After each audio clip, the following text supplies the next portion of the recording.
Hey everyone, welcome back to our discussion of Chalisa series. Let's see a new concept. Mohan, Sohan and Rohan are partners of the firm Meshes Mozzaro and Company. क्या नाम दिया है? कई बार अच्छा लगता है अगर ऐसे ऐसे नाम देते, अदरवाइज वो A B C P Q R X Y Z देते हैं. They admitted Bohan as nominal partner. कैसा नॉमिनल पार्टनर? चार पार्टनर हो गए, Mohan Sohan Rohan Bohan. And on agreement between all the partners, Bohan is not entitled to share profit in the firm. After some time, a creditor Karan filed a suit to Bohan for recovery of his debt. So because Bohan भी partner है and partnership के case में सबसे बड़ा disadvantage यही है, किसी भी एक पार्टनर के अगेंस्ट केस फाइल किया जा सकता है for recovery of entire amount. बाद में उस पार्टनर की रिस्पॉन्सिबिलिटी है कि बाकी लोगों से उनके रिस्पेक्टिव शेयर्स कलेक्ट कर ले अपने पास, राइट.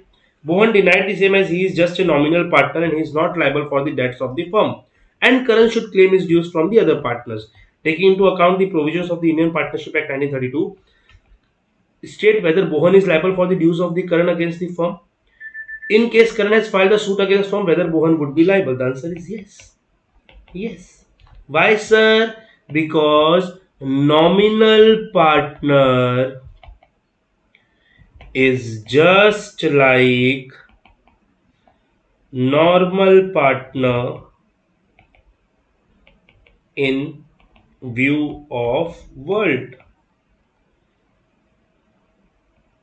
दुनिया के लिए नॉमिनल पार्टनर नॉर्मल पार्टनर जैसा ही होता है. The world does not care, current does not care whether Bohn is a nominal partner और अ नॉर्मल पार्टनर. आप नॉमिनल पार्टनर हो तो आपके साथ क्या कॉन्ट्रैक्ट होता है, आपको प्रॉफिट में शेयर नहीं देंगे. बट यहाँ पे Bohan would be liable to pay the amount which Karan is claiming. So अगर बोहन के ऊपर केस करे करण तो भी बोहन को पे करना पड़ेगा, और अगर पूरे फर्म के ऊपर केस करे तो भी बोहन को पे करना पड़ेगा.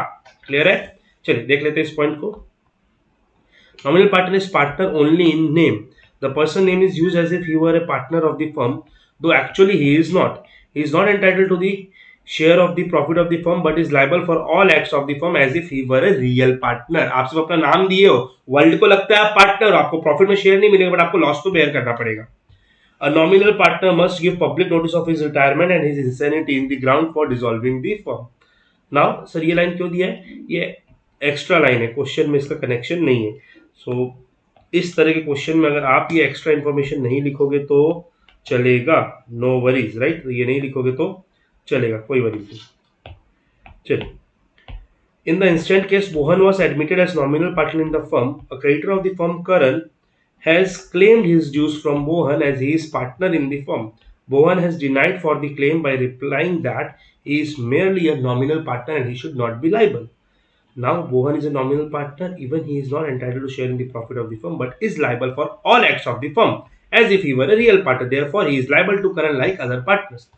So अगर करण ने इसके ऊपर पर्सनली केस लिया तो भी ये लाइबल था. अगर करण सूट फाइल करे फर्म पे तो भी answer would remain same. Why sir? Because partnership के केस में firm is equal to partners.